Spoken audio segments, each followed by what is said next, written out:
एक ऋषि थे, बहुत ही सरल, सहज, निराभिमानी और अत्यंत ज्ञानी। दूर दूर से लोग उनके पास शिक्षा प्राप्त करने आते थे। एक राजकुमार भी उनसे शिक्षा प्राप्त करने आया। राजकुमार ने बहुत मन लगाकर ज्ञान अर्जन किया। एक दिन ऋषि ने उस राजकुमार से कहा, जाओ वत्स, अब तुम्हारी शिक्षा पूर्ण हुई। अब इस शिक्षा का उपयोग करके तुम अपना और दूसरों का जीवन बेहतर बनाओ।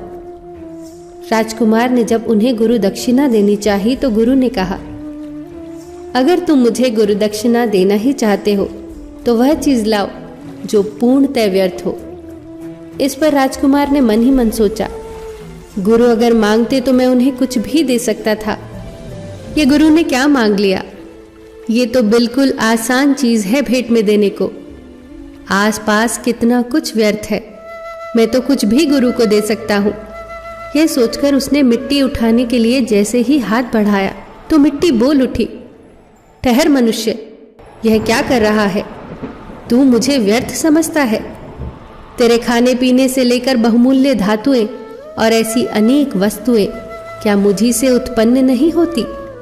ये विविध रूप, रंग, रस, गंध क्या मुझसे ही उत्पन्न नहीं होते?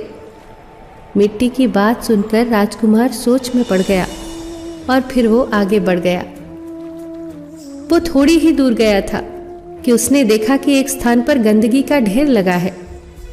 राजकुमार को लगा, इससे व्यर्थ तो कुछ और हो ही नहीं सकता, और ये सोचकर राजकुमार ने जैसे ही उसे उठाने के लिए अपना हाथ बढ़ाया तो उसमें से आवाज आई, रुको मानव, तुम मुझे व्यर्थ समझने की भूल भला कैसे कर सकते हो? क्या तुम भूल गए कि धरती को पोषित करने वाली खाद मुझी से बनती है? तुम्हारी फसलों को प्राण और पोषण मुझी से मिलता है। मैं व्यर्थ कैसे हो सकती हूँ? युवक अब सोच में पड़ गया और मन ही मन मुस्कुराने लगा।